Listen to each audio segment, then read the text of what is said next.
मेरो नाम चाहिँ सिद्धार्थ श्रेष्ठ हो। म उदयपुर गाईघाटबाट हो। 2008 तिर चाहिँ विदेश गएको थिएँ। हामीले यहाँ अब केही गर्न नसके पछाडि चाहिँ के हुन्छ, हामी विदेशिन्छौँ र त्यहाँ गइसके पछाडि चाहिँ धेरै कुराहरू, यादहरू त धेरै कुराहरू हुन्छ। आफ्नो आमा बुवादेखि लिएर परिवार साथीभाइ धेरै कुराहरूलाई मिस गरिन्छ। मेरो लाइफमा सबैभन्दा खुसीको पल चाहिँ जब म बाबा बने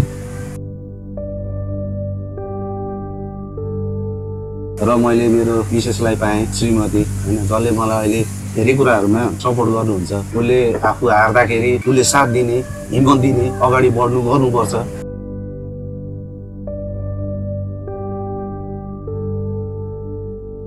बिहे गर्नुभन्दा अगाडि चाहिँ वैशाखतिर होला सायद मेरो कुरकोटमा चाहिँ हाइसको एक्सिडेन्ट भएको थियो।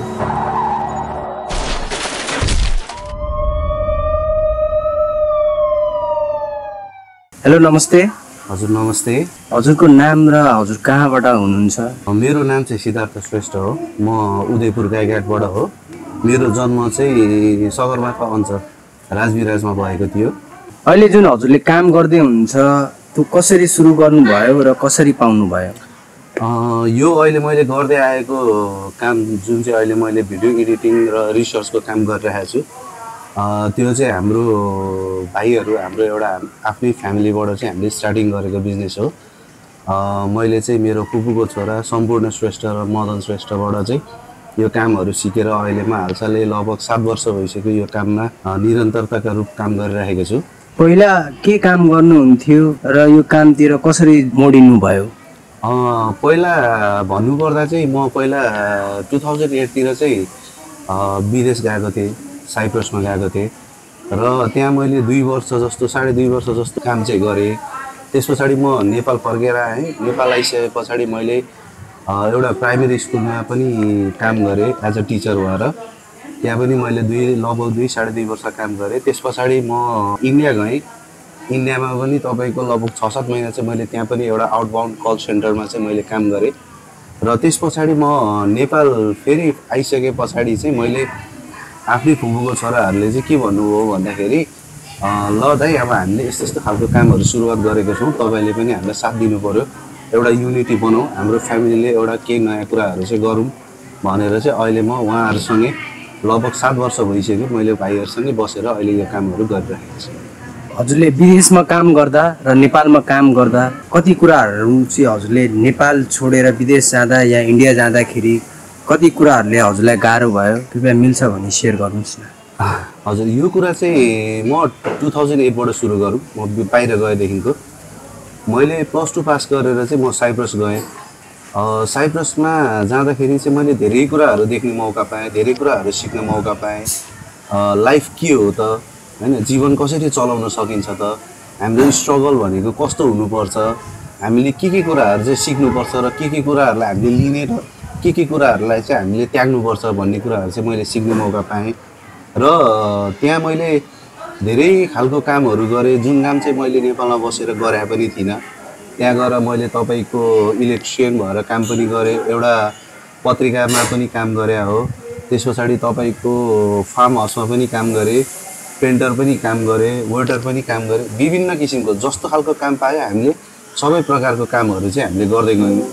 त्यस पछाडि हामीले अब तपाईँको भन्नुहुन्छ भने मैले साइप्रसमा जस दुःख चाहिँ के हो त, खासमा दुःख चाहिँ हामीले कसरी गर्नुपर्छ, किन गर्नुपर्छ भन्ने कुराहरू चाहिँ मैले त्यहाँ सिक्ने मौका पाएँ।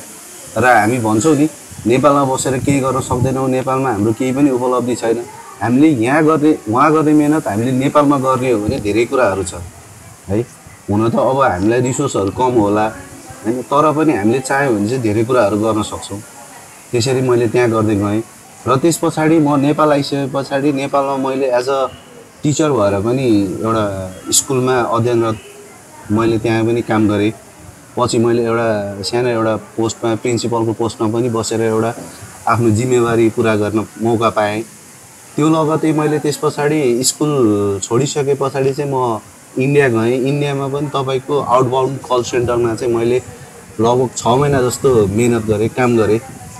हजुर साइप्रसदेखि इन्डिया जाँदा हजुरले त टन्नै पैसा आफूलाई त ब्याकअप त टन्नै बनाइसक्नु भयो होला, होइन ब्याकअप भन्दा पनि कस्तो हुन्छ भन्दाखेरि अब मान्छेले के सोच्छ भन्दा विदेशमा गइसके पछाडि चाहिँ यसले आफ्नो लाइफस्टाइल धेरै चेन्ज गरेको छ, यसले धेरै पैसा कमाएको छ, योसँग टन्नै पैसा छ भन्ने एउटा हाम्रो जुन यो कल्चरमा चलिरहेको चलन छ नि, त्यो चाहिँ वास्तवमा नहुने रहेछ कि।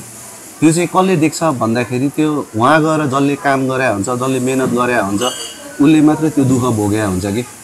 अब तपाईँको कस्तो हुन्छ भन्दाखेरि साइप्रस भन्ने ठाउँ भनेको लगभग तपाईँको 45 डिग्री सेल्सियससम्म जाने एउटा कन्ट्री हो कि, एउटा मेडिटेरियन सीमा भएको सानो टापु हो कि। त्यो टापुमा बसेर त्यस्तो गर्मीमा तपाईँको हामी फार्म हाउसमा 14 घन्टा 15-16 घन्टासम्म हामी नन स्टप काम गर्थ्यौँ होइन। त्यहाँ न तपाईँको खानाको ठेगान हुन्छ, न बस्नको ठेगान हुन्छ। उनीहरूले हामीलाई जसरी काम पेलाउँछ हामीले आफ्नो मेहनतले त्यसरी नै अगाडि बढ्दै जाने हो। र यहाँ हामीलाई के लाग्छ भन्दाखेरि चाहिँ मेरो साथी चाहिँ बाहिर गएको छ, उसले मजाले पैसा कमाइरहेछ, तर त्यो होइन, त्यो सरासर गलत हो होइन। कसैले कमाउला अलग कुरा हो होइन, तर सबैको भाग्यमा त्यो कुराहरू लेखा हुँदैन।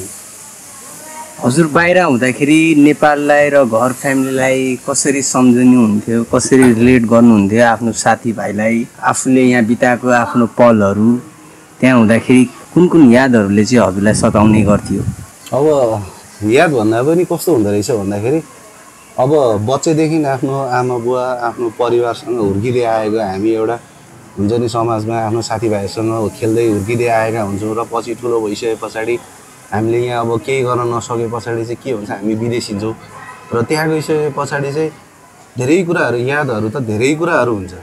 आफ्नो आमा बुवादेखि लिएर परिवार साथीभाइ धेरै कुराहरूलाई मिस गरिन्छ, किनकि हामीले एउटा ठाउँ छोडेर नचिनेको ठाउँमा हामी संसार बसाउन गइरहेका छौँ। एउटा ठुलो सपना बोकेर भोलि म मेरो परिवारलाई राम्रो बनाउँछु भनेर हिँडेका हुन्छौँ। र त्यो मध्येमा पनि सबैले नै सबै कुराहरू कमाउन सक्छ भन्ने पनि छैन। कतिले कमाएर फर्किनुहुन्छ, कतिले राम्रो गरेर फर्किनुहुन्छ, कति मान्छे त्यतिकै पनि फर्किनु भएको छ होइन। अब यो सँगसँगै चाहिँ मलाई धेरै कुराहरू चाहिँ मिस हुन्थ्यो कि।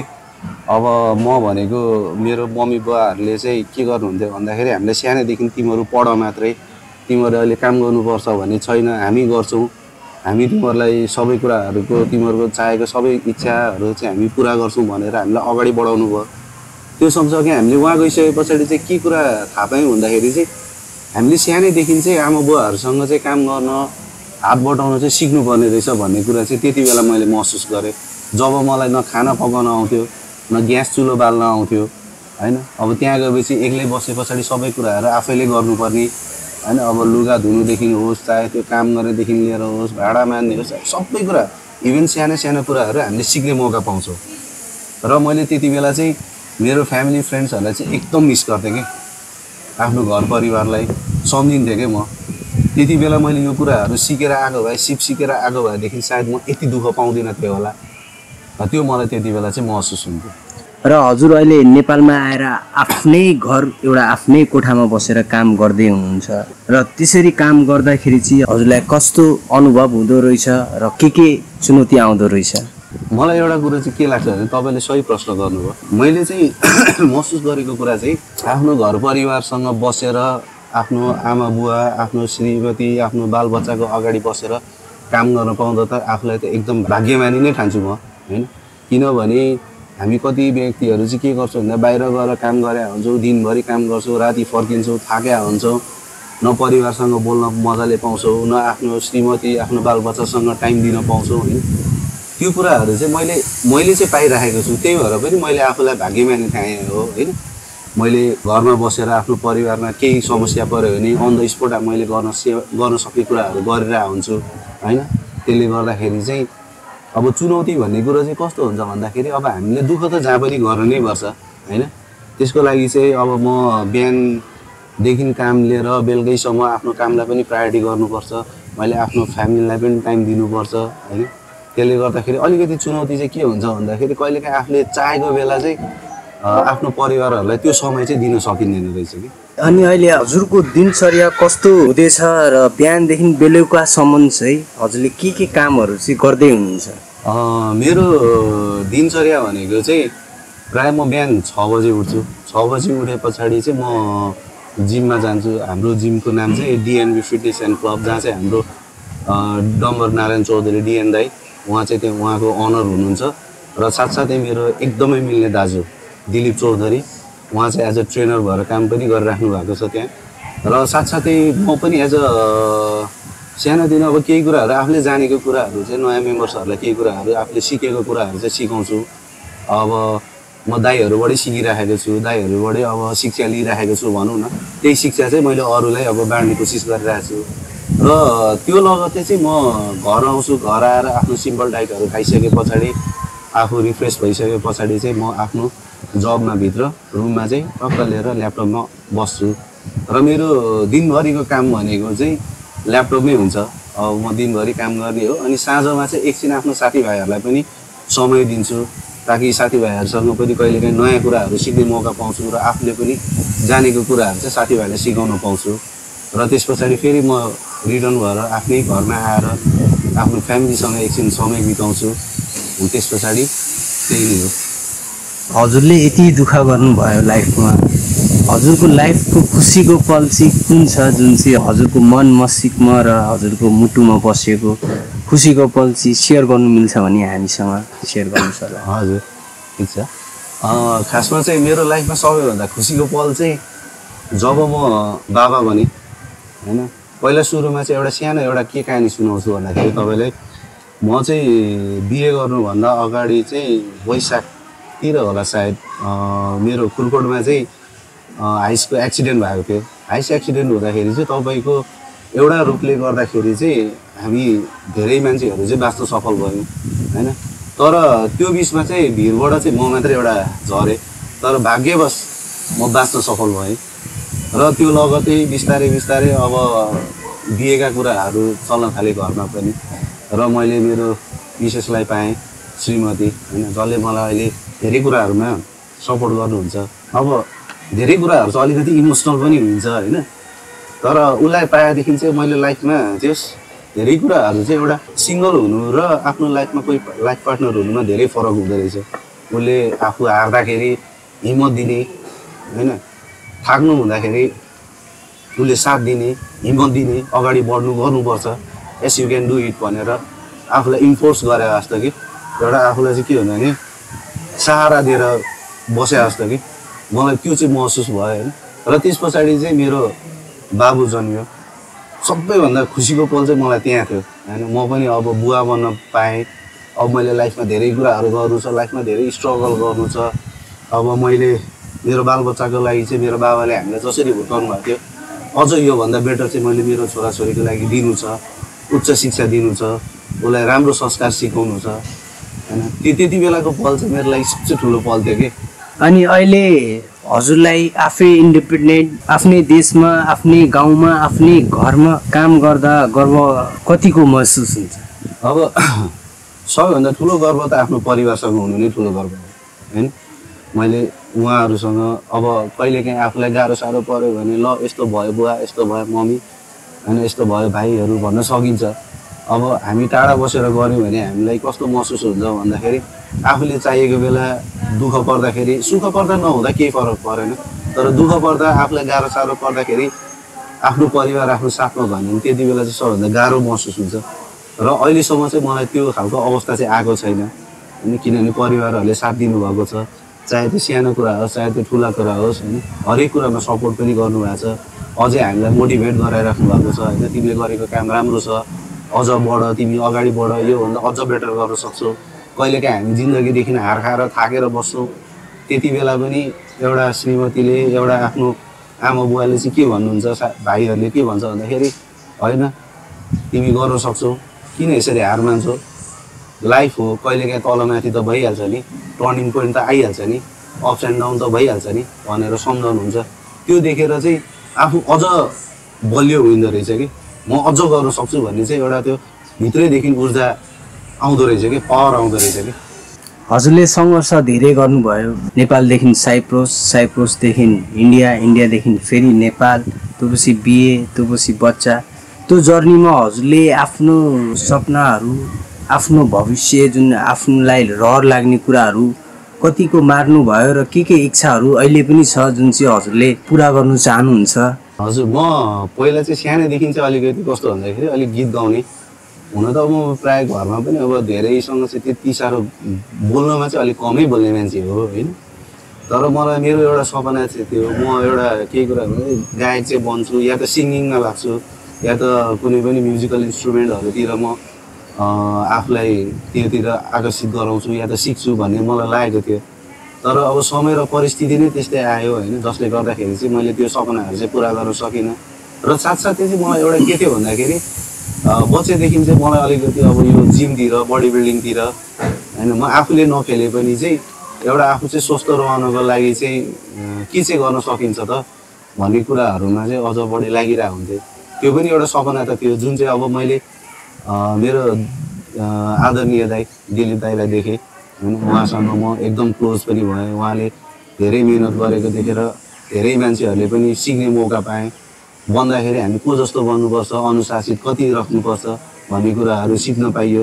मैले दाइबाट पनि सिक्न पाएँ र दाइलाई पनि केही कुराहरू सिकाउन पाइयो। त्यो नै मेरो लागि अब भनौँ न एउटा सपना त छन पनि अझै पनि। हजुरले यो नयाँ जेनेरेसनलाई चाहिँ के सन्देश दिनु चाहनुहुन्छ जो चाहिँ नेपालमै बसेर आफ्नो देशमै बसेर केही गर्छु, देशको लागि चाहिँ केही बन्छु र यो देशमा केही गरेर देखाउँछु, उहाँहरूलाई के सन्देश दिनु चाहनुहुन्छ? सर्वप्रथम त के भन्छु भन्दाखेरि अब अहिलेको कन्डिसन हेर्ने हो भने चाहिँ धेरै मान्छेहरूलाई चाहिँ के छ भन्दाखेरि नेपाल बस्नु हुँदैन, बाहिरै गएर गर्नुपर्छ।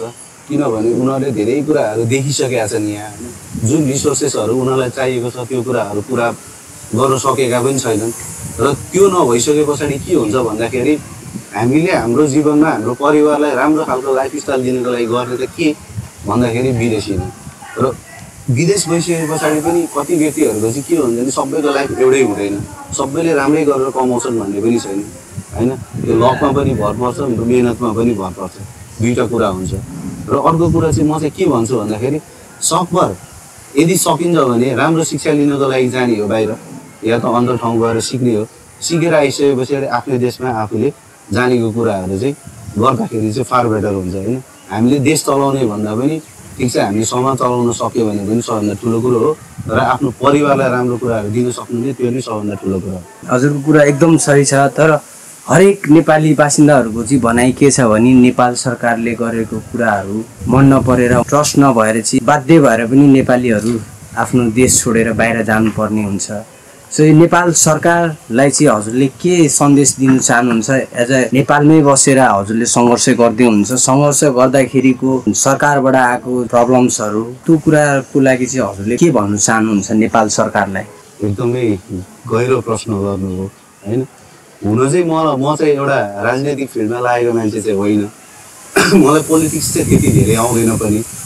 र पनि मलाई चाहिँ के लाग्छ भन्दाखेरि अहिले हामीले अहिलेको रिसेन्ट कन्डिसन हेऱ्यो भने, सिचुएसनलाई हेर्ने हो भने, विचार गर्ने हो भने तपाईँ आफै हेर्नु, दिनमा बत्ती आउने जाने यस्तो गर्मीको सिजनमा पनि होइन, त्यसले गर्दा पनि गाह्रो भइरहेछ। हामीलाई के छ त जिउनलाई एक त गाह्रो भइरहेछ। अब तपाईँको महँगाइ बढिरहेछ, न तपाईँको राम्रो अब भनौँ न मजदुरहरूले नराम्रो तलब पाउँछ होइन। त्यसले गर्दाखेरि चाहिँ धेरै व्यक्तिहरू चाहिँ के हुन्छ भन्दाखेरि छोटो समयमा धेरै कुराहरू गर्न पाइन्छ भने विदेश जाने होइन। तर यदि त्यही कुरा हो भने चाहिँ हामीले चाहिँ हाम्रो सरकारलाई चाहिँ के भन्न सक्छौँ भने हामी आफूमा डिपेन्डेन्ट भएर केही कुराहरू गर्न सकिन्छ भने गरौँ, किन अरूमा निर्भर हुने।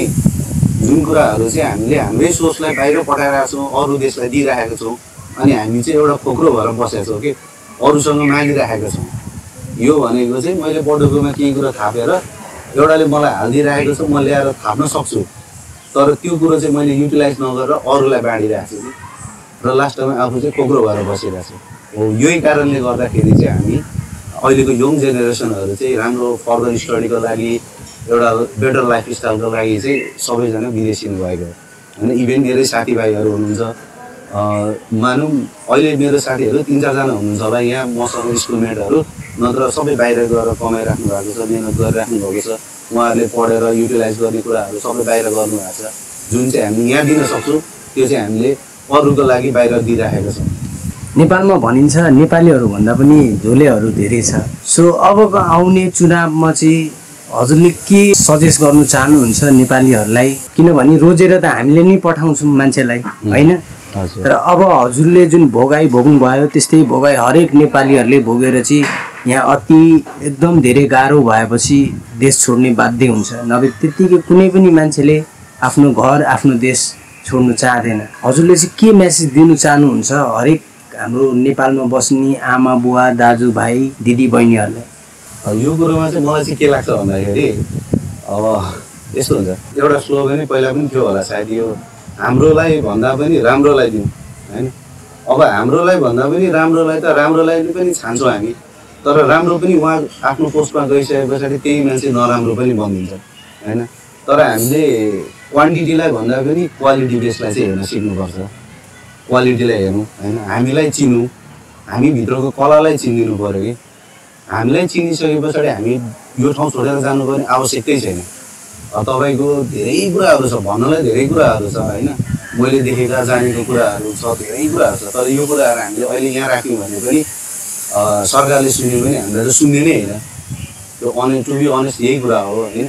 तर पनि एटलिस्ट हामीले के चाहिँ गर्न सक्छौँ भन्दाखेरि हामीलाई केही नदेऊ, एउटा राम्रो स्वास्थ्य एउटा हस्पिटल देऊ होइन, एउटा राम्रो एजुकेसन देऊ, एउटा राम्रो रिसोर्सहरू देऊ होइन। अहिले टेक्नोलोजीहरू अहिले एआईले संसार खाइरहेको छ भने त्यो खालको कुराहरू चाहिँ हाम्रो हरेक जेनेरेसनलाई चाहिँ दिन सक्नुपर्छ, अनि मात्रै अहिले हामीले चाहिँ केही कुराहरू चाहिँ अगाडि बढाउन सक्छौँ। नत्र भने हामीले गर्ने भनेको भोलि गएर मेरै छोरो पनि पछि गएर लास्टमा अप्सनै नभएपछि के गर्छ, ऊ बाहिर नै जाने हो, उसले देख्छ संसार देख्छ, संसार सबै देखिरहेको छ भने म किन नजाने भन्ने त्यो मेन्टालिटी बनाउँछ। हस्, थ्याङ्क यू सो मच। हजुरले खोज 360मा आफ्नो जीवनको सङ्घर्ष सँगसँगै हाम्रो युवादेखि लिएर यङ जेनेरेसनको लागि एउटा सन्देश बन्नु भएको छ हजुर, र हजुरले राम्रो कुरा हाम्रो मिडिया मार्फत राखिदिनु भएकोमा धेरैभन्दा धेरै धन्यवाद हजुरलाई। यहाँहरूलाई पनि धेरै धेरै धन्यवाद होइन। यो चाहिँ मेरो पहिलो प्रस्तुति थियो क्यामेराको अगाडि, अहिलेसम्म मैले यसरी फेसै गरेको थिइनँ, तर यहाँहरूले एउटा मलाई हौसला दिएर चाहिँ तपाईँ गर्न सक्नुहुन्छ, यु क्यान डु इट, तपाईँ बोलिदिनुहोस् भनेर मलाई यहाँसम्म ल्याएर एउटा बोल्ने मौका दिनुभएकोमा खोज 360लाई पनि धेरै धेरै धन्यवाद छ। हजुरहरूले आगामी दिनहरूमा यस्तै सङ्घर्ष गर्ने व्यक्तिहरू, मभन्दा धेरै दुःख सङ्घर्ष गर्ने मान्छेहरू हुनुहुन्छ, उहाँहरूको पनि यस्तै अन्तर्वार्ता लिएर एउटा संसारमा चिनाइदिनु होला होइन। हजुरहरूलाई पनि धेरै धेरै शुभकामना छ। हस् त, धन्यवाद। हस्, thank you so much. Thank you.